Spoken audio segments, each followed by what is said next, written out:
بسم اللہ الرحمن الرحیم۔ اللہ کے نام کے ساتھ شروع جو نہایت مہربان رحم والا ہے۔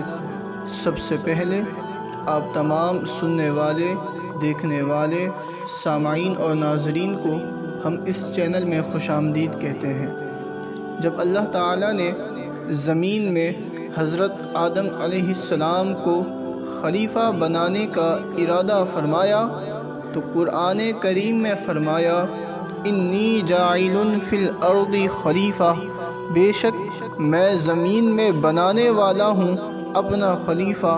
تو حضرت اسرائیل علیہ السلام کو حکم ہوا ایک مٹھی خاک سرخ، سفید اور سیاہ زمین سے جمع کر کے لائیں۔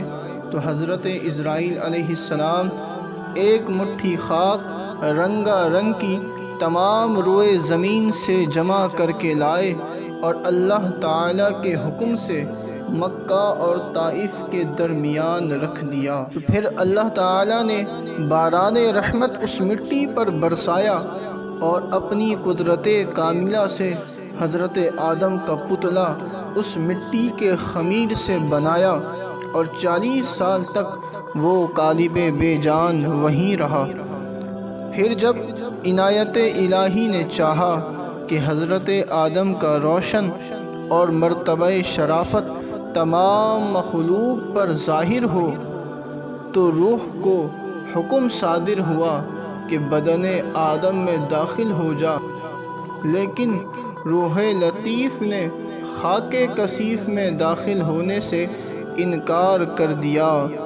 تو اللہ تبارک و تعالیٰ نے روح کو حکم پہنچایا کہ اے روح داخل ہو جا اس بدن میں۔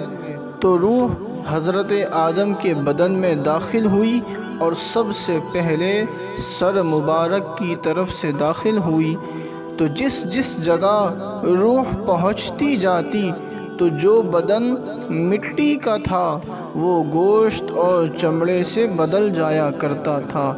جب روح سینہ مبارک تک پہنچی تو حضرت آدم نے اٹھنے کا ارادہ کیا تو وہ وہیں زمین پر گر پڑے۔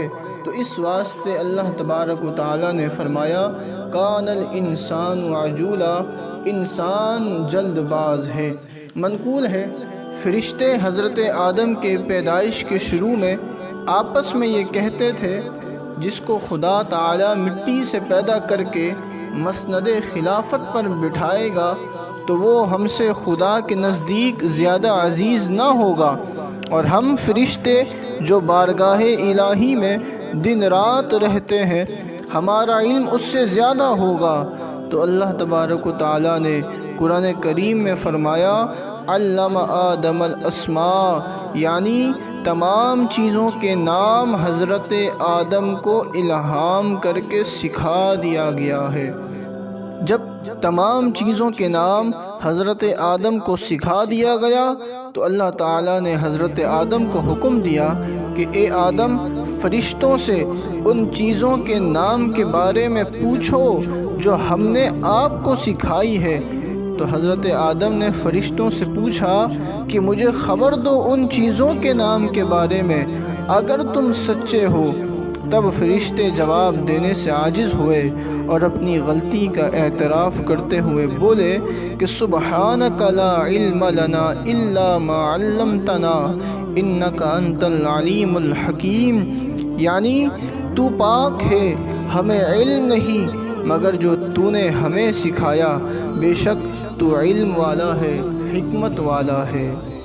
تو پھر اللہ تعالیٰ نے فرشتوں کو حکم دیا جو کہ حضرت آدم کے تعظیم اور تکریم کے لیے ان کے تخت کے ارد گرد صف باندھے ہوئے مؤدب کھڑے تھے، ان تمام فرشتوں کو حکم دیا کہ حضرت آدم کو سجدہ کرے۔ تو سب فرشتوں نے بغیر کسی عذر اور تکرار کے حضرت آدم کو سجدہ کیا، مگر ابلیس ملعون نے انکار کیا اور بولا کہ میں آدم سے بہتر ہوں کیونکہ میں آگ سے پیدا کیا گیا ہوں اور آدم مٹی سے پیدا کیے گئے ہیں۔ اس نافرمانی سے شیطان ملعون ابدی ہو کر راندہ گیا اور فرشتوں سے نکالا گیا اور حضرت آدم